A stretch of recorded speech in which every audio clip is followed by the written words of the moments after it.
오신 어르신들이 가장 당신들이 생각하는 가치 있는 삶이 무엇이냐 이렇게 대답을 하셨습니다. 첫째는 어려운 이웃을 돕는 것이다. 그게 가치 있는 삶이더라. 두 번째는 부끄러움이 없는 양심으로 살 수 있는 것, 그게 가치 있는 삶이더라. 그리고 세 번째로 어르신들이 말씀하고 있는 가치 있는 삶은 부모를 공경하며 사는 것이 가치 있는 삶이더라 라고 말씀해 주셨어요. 그리고 네 번째는 돈으로 평가되지 않는 삶이 가치가 있더라. 이렇게 가치 있는 삶이 무엇인지에 대하여 65 이상의 어르신들의 답이었습니다. 그런데 동일한 질문을 이제 젊은이들에게 3,000명이나 되는 젊은이들에게 물은 겁니다. 젊은이들이요, 당신들이 생각할 때 가치 있는 삶, 추구하는 여러분들의 삶은 무엇이냐라고 할 때 3천여 명의 이 젊은이들 중에 31%에 해당하는 분들이 이렇게 말을 합니다. 우리에게 가치 있는 삶은 행복한 가정생활을 이루는 겁니다. 31%가. 두 번째는 27%가 하고 싶은 대로 하며 사는 삶, 그게 가치 있는 삶입니다 라고 젊은이들이 대답을 한 겁니다. 그리고 13%에 해당하는 젊은이들이 돈을 많이 벌어서 풍족하게 하고 싶으며 사고 싶은 거, 누리고 싶은 거 다 사는 게 가치 있는 삶이다. 그런데 또 다른 13%의 젊은이들이 여행도 가고 오락도 즐기고 유흥을 즐기는 삶이 가치 있는 삶이다 이렇게 말했다라는 겁니다. 그리고 이제 나머지 11%에 해당하는 젊은이들이 사회에 봉사하며 사는 삶, 그리고 어려운 이웃을 도와주는 삶, 이런 것이 가치 있다라고 젊은이들 중에 3,000명 중에 11%가 그렇게 답을 했다라는 겁니다. 우리 어르신들이 답을 하신 거를 생각해 보십시다. 첫째, 어려운 이웃을 돕고 또 양심으로 살아 부끄러움이 없는, 또 부모를 공경하는, 그리고 돈보다는 명예와 가치 있는 삶을 추구하는 이 부분은 어떻게 보면 대단히 성경적인 답이에요. 성경이 그렇게 가르치잖아요. 이웃을 사랑하라는 것과 돈을 사랑하지 말라라는 것은. 그래서 돈을 사랑하면 일만하게 근원이 되고 뿌리가 된다라고까지. 그러면서 인생의 진정한 가치가 소위 예수 그리스도의 사랑을 전하고 그렇게 예수님을 닮아가며 이웃을 사랑하는 것을 실천하는 거다. 이게 성경에 관통하는 핵심의 가르침이 아닙니까? 기독교에 있어서 진정한 삶의 가치가 이렇다라고 하는데 세상에 그런 기독교적 신앙이 있든 없든을 떠나서 65세 이상의 연세 되신 분들의 나온 답이 대단히 성경적이더라라는 거예요. 그렇죠? 그렇지 않습니까? 반면에 젊은이들은 상당히 자기중심적인 거죠. 그러거나 말거나 내가 생각하는 대로 하고 싶은 것, 그리고 내가 추구하고자 하는 것들, 이런 것들을 행하며 사는 것이 가치 있는 삶이다. 이렇게 젊은이들이 말하는 것입니다.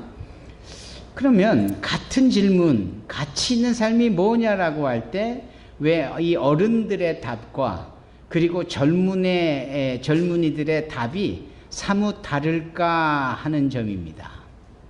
그것은 살아온 세대도 다르고 추구하는 내용도 다르고 어쩌면은 그렇게 가치 있는 삶을 추구하면서 고생스럽게 보이는 부모 세대를 본 나머지 저렇게 살 바에는 하고 싶은 대로 사는 것이, 그리고 나중에 여유가 있고 뭔가 좀 능력이 있으면 그때 우리 부모 세대가 저렇게 우선적으로 행하고자 했던 것을 그때 해도 늦지 않겠다. 이런 것들이 일반 젊은이들의 생각이 아닐까 하는 점입니다. 나름 합리적이고 설득력이 있습니다. 자기중심적이라고 해서 무조건 기성세대가 이해하지 못한다고 잘못됐냐? 그렇지 않은 거예요. 이런 점에 있어서 돌파구를 찾으려 하고 있고 부모의 삶 속에서 보지 못한 것들을 자기네들은 하고 싶어 하는 것. 아마 이런 차원에서 그 젊은 세대들이 말하는 가치 있는 삶이 자기중심적으로 표현할 수 있겠다. 그나마 감사한 것은 맨 나중에라도 좀 여유가 있고 능력이 되면 그때 가서 우리 부모님들이 추구해왔던 가치 있는 삶을 그때 가서 나는 하겠다 라고 조금이라도 여지를 둔 거 그나마 감사하고 그나마 고마운 일입니다. 이제 이런 점에 있어서 우리가 젊은이들과 이 어른들의 차이를 이런 차원으로 둔다라는 것은 어불성설인 것 같아요. 다만 인생을 살아온 어른들은 그만큼 인생의 깊이를 알고 쓴맛 단맛을 다 경험해 보신 분들이기 때문에 그런 어른들의 인생의 걸음 속에서 젊은이들은 배워야 될 것이 분명히 있습니다. 합리적으로만 따져서 계산적으로만 따져서 옳고 그름을 바름을 또는 잘못된 것을 선택할 수는 있는 것은 아닙니다. 그래서 인생의 오랜 이런 무게를 싣고 계시는 어르신들에게 뭔가 선택과 판단과 결정을 해야 되는 것을 여쭙는 것은 대단히 지혜로운 겁니다. 우리가 이런 말씀으로 전에도 은혜를 나눈 적이 있습니다. 10계명 중에 제5계명이 무엇입니까? 오직 네 부모를 공경하라. 이 공경이라는 단어가 무게를 나타나는 카바드라는 단어입니다. 그러니까 부모를 공경한다라는 것은 뭐예요? 우리 부모님이 지금까지 살아오신 그 인생의 무게를 인정해 드리는 겁니다. 그분의 학식이, 학력이, 경험이, 뭐 세상에서의 성공이, 소유하고 있는 부동산이니 뭐 이런 거 말고 부모님들이 우리 자식 새끼들을 그렇게 진자리 마른자리 갈아내시며 손발이 다 닳도록 우리를 키워내신 그 인생의 고달픈 애환들, 이런 것들을 무게로 측량하듯이 그 무게를 인정해 드리는 게 그게 공경이다 이 말이죠. 그런 점에 있어서 우리는 부모님 세대, 어른들의 세대에 대한 그 성숙미를 우리가 인정을 해야 된다라는 겁니다. 젊은이들은 젊은이답게 가능성은, 잠재력은 무궁무진하지만 그런 인생을 또 다른 세대 속에서 그렇지만 살아내신 그 어른들의, 부모님들의 그 무게를 성숙이란 의미로 우리가 인정해 드려야 되고 공경해 드려야 된다라는 겁니다. 여러분, 이 성숙에 대하여서 한번 생각을 해 보십시다. 이 성숙을 위해서 우리에게 필요한 것이 있다면 무엇이 있을까요? 무엇보다도 시간이 필요하겠죠. 세월이 필요한 겁니다. 예, 저절로 되는 게 아닙니다. 예. 소위 그 도마도 주스가 주스로 나오는 데 걸리는 시간과 소위 그 오렌지가 맺어서 오렌지 주스로 나오는 시간과 알로에가 그렇게 가공과 또 과정을 거쳐서 알로에 주스로 나오기까지 시간이 다 달라요. 그래서 가격도 달라요. 아시지요? 그러니까 가치 있는 것들은 아주 오랫동안 농익은 그런 시간, 그런 세월, 이런 숙성이 반드시 요구되더라라는 것이지 않습니까? 이런 점에 있어서 오래된 꿀도 더 보통의 꿀보다 훨씬 좋은 거 아닙니까? 예, 인삼주만 해도 오랫동안 그렇게 담가져 있는 인삼주가 훨씬 더 효능이 있는 것 아닙니까? 인생도 오래 산 사람들로부터 나오는 아웃풋이 그만큼 인생의 가치라든지 정의라든지 방향을 설정하는데 훨씬 더 의미가 있지 않겠습니까? 그러면 어른이 되기까지는 우리는 소위 철들지도 못하고 성숙되지도 못하느냐? 그렇지 않은 거예요. 젊은이들 잘 들어보십시오. 내가 나이가 젊어도 얼마든지 성숙할 수 있는 겁니다. 그게 오늘 설교 말씀의 핵심이에요. 늘 내 육신은 이렇게 늙었어도 내 마음은 청춘이라고 말씀하고 있는 여러분들도 잘 들어보십시오. 예. 여러분, 우리가 여전히 젊다라고, 젊은 층에 있다라고 여길 때 바로 그런 상황에서도 우리가 성숙할 수 있는 지름길이라 할까, 첩경이 있는 겁니다. 그 두 가지를 지금부터 말씀을 드리려고 해요. 첫째는 무엇이냐? 젊은 내 인생을 오래 살지 않았는데 성숙하려면 어떤 과정이 필요할까? 어떤 조건이 맞아야 될까? 아픔입니다. 시련입니다. 고난입니다. 어려움입니다. 예. 오죽하면 우리나라 말에 젊어서 고생은 사서도 한다. 이런 말이 그냥 나온 게 아닌 거예요. 예. 그 고생을 자처해서라도 고생을 경험해 보면 철이 든다, 성숙하다, 뭐 이런 의미가 다 내재되어 있는 겁니다. 그런 것처럼 우리가 아무리 젊고 아무리 인생의 경험이 일천하다 하고 부족하다 해도 아픔의 시련을 겪다 보면은 그게 우리를 성숙하게 합니다. 오죽하면 예전에 시편을 쓴 다윗이 고난받은 것이 내게 유익이라 내가 그로 인하여 주의 율례를 배웠다 이렇게 말씀하지 않습니까? 그 젊은 다윗이 얼마나 파란만장한 고난과 시련과 죽음의 사지를 오갑니까? 그런 그였기 때문에 그는 장차 이스라엘의 위대한 왕으로서 치리하고 통치하며 최고의 선왕으로 군림하고 인정되고 존경을 받지 않습니까? 지금도 이스라엘의 국기는 별 하나 딱 그려져 있는데 그게 다윗의 별이에요. 자, 다윗은 아주 젊을 때부터, 어려서부터, 소년 때부터 더 고생을 했던 사람입니다. 13세가 되는 어느 소년이 브레인 튜머, 이 뇌종양이 있었습니다. 그래서 수술을 받지 않으면 죽을 상황이 됐습니다. 13살짜리 꼬마가. 이 꼬마가 13살짜리가 기구하기도 하지, 그 어린 나이에 뇌종양 때문에 수술을 해서 그걸 제거하지 않으면 죽는 거예요. 그런데 수술을 하는 도중에 죽을 수 확률도 70%가 된다라는 거예요. 더더군다나 수술이 잘 돼도 그 수술의 사이드 이펙트, 후유증으로 인하여서 시력을 잃을 수 있다라는 거예요. 그런데도 수술을 안 하면 안 될 상황이 되어졌을 때 이 꼬마가 얼마나 두렵고 무섭겠어요? 이 13살짜리가 짊어지기에는 너무나도 힘든 시련의 과정입니다. 수술을 했습니다. 수술이 잘 됐습니다. 그런데 시력을 잃고 맙니다. 그래서 그 13살짜리가 겨우 목숨을 부지했지만 그 다음부터는 볼 수 있었던 엄마의 얼굴도 못 보고 아름다운 세상도 못 보는 거예요. 기구하죠. 근데 이 13살짜리가 그때부터 일기를 쓰는 거예요. 그 일기를 쓰는데 일기의 표현이 남달라요. 사람이 산다는 것은 무엇을 의미하는 걸까? 사람이 가치 있는 삶을 추구한다는 것은 무엇일까? 뭐 이런 식의 내용이에요.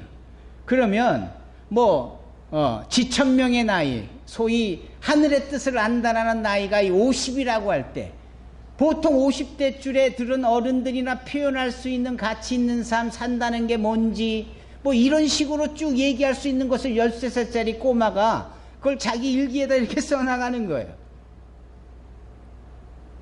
그렇게 쓴 일기를 편집을 해서 책을 냅니다. 13살 소년의 위대한 승리, 우리나라 말로 이렇게 번역이 된 책이에요.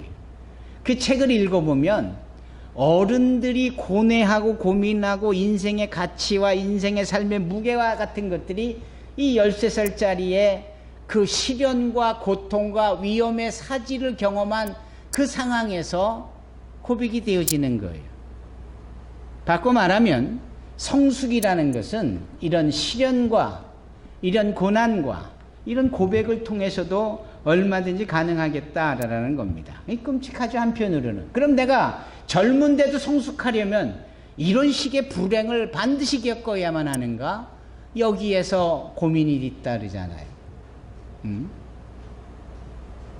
그래서 우리가 젊음임에도 불구하고 성숙을 취할 수 있는 또 다른 방법이 하나가 있는데 그게 무엇이냐? 여러분 그게 무엇입니까?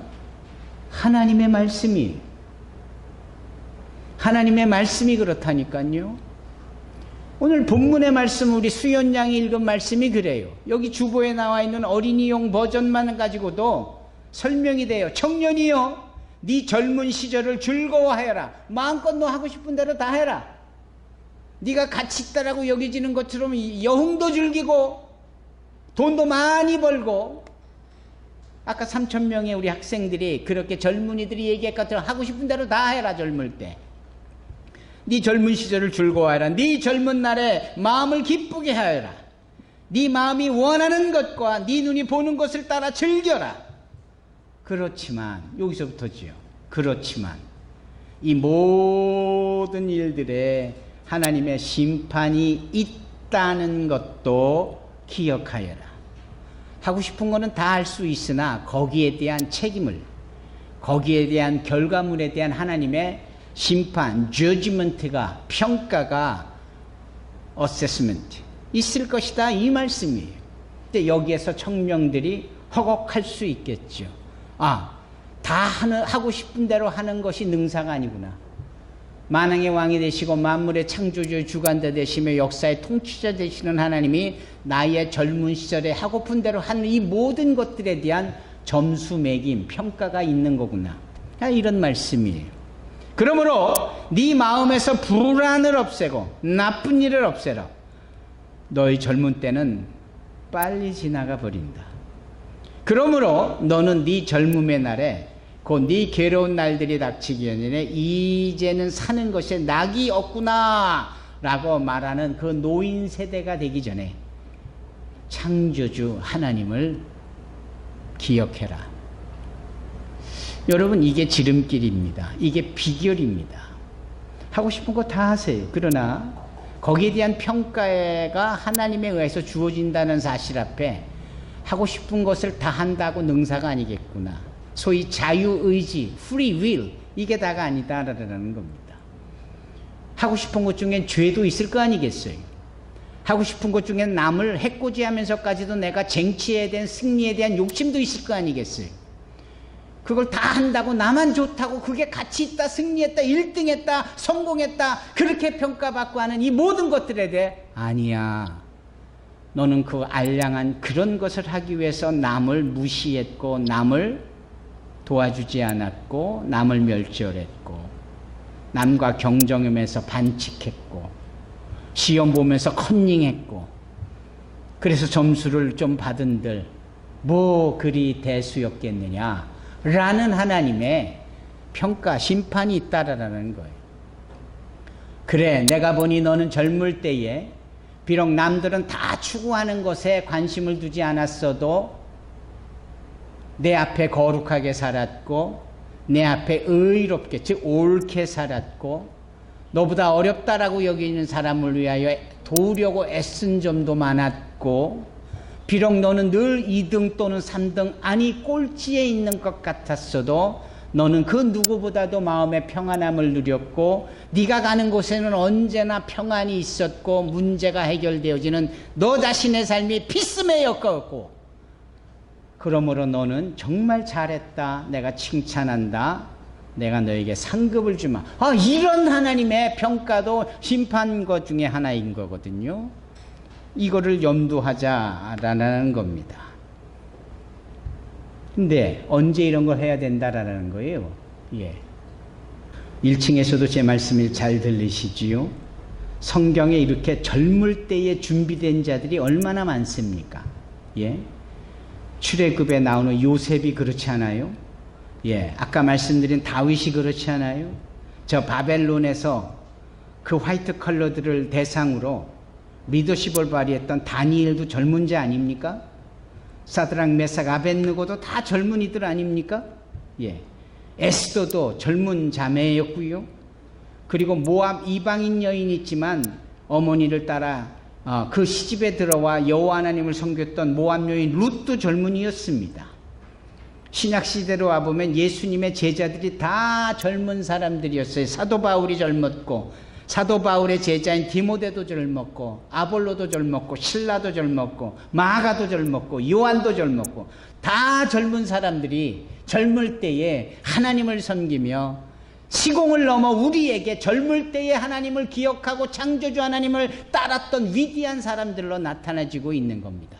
1517년에 고착되어져 있던 그 기독교, 즉 캐톨릭으로부터 잘못됐다라는 것을 그 위텐베르그 신학대학에 가서 95개의 젊은 것을 대자보로 붙여가지고 용기를 냈던 위대한 사람 마르틴 루터도 그가 그런 일을 할 때 그의 나이가 27살이었습니다. 동일한 시대의 종교개혁을 일으켰던 이 스위스의 그 요한 칼빈도 그의 나이가 27살 때 종교개혁에 함께 동참을 했습니다. 찰스 스펄전이라는 위대한 설교가요 부흥사는 그가 17살에 예수를 믿고 회심하여 그의 나이 27에 영국 런던에 메트로폴리탄 처치라고 위대한 큰 교회를 세우고 말씀을 전하며 지금까지도 그의 설교가 많은 영혼들에게 감동을 주고 있습니다. 공통점이 무엇입니까? 젊을 때 여호와 하나님을, 창조주 하나님을 기억한 사람들이었다라는 거예요. 오늘날 우리가 MZ세대, 밀레니엄 그때 태어났던 세대 딱 26, 27, 28, 이 30, 35까지 이때가 다 젠지, 제너레이션 Z, 줄여서 젠지 시대 사람들이 다 이 젊은이들이 여호와를 창조한 여호와를 기억해야 될 세대입니다. 그런 점에 있어서 우리 산소망교회 젊은이들이 또 산소망교회에서 젊다라고 여겨지는 모든 사람들이 이렇게 하나님의 말씀에 의하여 성숙해져 가는 자들이 되기를 주님의 이름으로 축원합니다. 카카오톡으로도 예배드리는 분, 1층에서도 예배드리는 분, 여기 3층에 계시는 모든 분들이 다 그리 되어지기를 축원합니다. 그러면 주보에 나와 있는 내용을 보십시다. 적용입니다. 적용 1번이 무엇입니까? 다 같이 읽어보십시다. 시작. 무엇을 하는가 보다 내가 누구인지가 중요하다. 예. 시집 장가 가려고 소개를 하고 남의 집을 보고 신랑에 대하여서 알고 신부에 대해서 알려고 그러면 첫 질문이 뭡니까? 뭐 하는 사람이래? 뭐 하면 그게 뭐 이렇게 중요합니까? 예? 잘 나가는 직업 중에 하나가 의사라고 칠 때 의사가 자기 부인 죽이기도 하고 부모님 건물을 얻으려고 그 부모님을 죽인 자도 의사고, 의사라는 좋은 직업, 뭘 하는 게 그 사람의 됨됨이를 설명해 주는 게 아닙니다. 의사 중에도 싸가지가 없는 의사가 얼마나 많은데요. 환자들을 물건 취급하고 그 자기가 속한 병원의 매출을 올리는 정도로 생각하는 사람들이 얼마나 많은데요. 그 좋은 직업군을 말씀드리려다 보니까 의사라고 얘기를 해서 죄송하고 송구합니다만 결국은 뭘 하는 건 중요한 게 아닙니다. 그 사람이 누군가인가가 중요한 겁니다. 소위 뭘 하느냐 doing보다 어떤 존재냐 being, B-E-I-N-G, being, 존재, 가치, 정체성 이런 것들입니다. 여러분 성경에 보면 나쁜 나무가 좋은 열매를 맺는다라고 합니까? 좋아요. 그러면 좋은 나무가 나쁜 열매를 맺는다고 합니까? 그러면 좋은 나무는 좋은 열매를 맺기 마련입니다. 예. 콩 심은 데 콩 나고 팥 심은 데 팥 난다. 이거는 인과응보에 대한 우리네 설명이지 성경은 됨됨이 어느 한 사람의 존재의 그 삶의 결과가 어떨 건지에 대해서 말씀하는 거예요. 그래서 네가 지금 뭘 하겠다 그거보다 네가 누군가 되어야 되겠다는 것을 먼저 결정해라. 그러면 네가 하고자 하는 그 좋은 결과물들은 저절로 생기겠다. 여러분 좋은 나무가 되어야 좋은 열매를 거둡니다. 우리 젊은이들이 좋은 존재가 되어야 해요. 그게 성숙입니다. 자, 주보를 보실까요? 두 번째입니다. 두 번째 읽어보실까요? 시작. 많은 것을 소유하기보다 있는 것을 사용하는 것이 중요하다. 사람들의 욕심은 끝이 없어요. 예. 재벌 그룹의 총수들이 한결같이 공통점이 있잖아요. 뭐 아침형 인간이라 일찍 일어나고 뭐 과식하지 않고 책을 일주일에 2-3권 정도는 보고 뭐 이런 좋은 거를 넘어서 그네들의 공통점 중에 하나가 뭐냐면 little bit more, 조금만 더, 조금만 더, 조금만 더.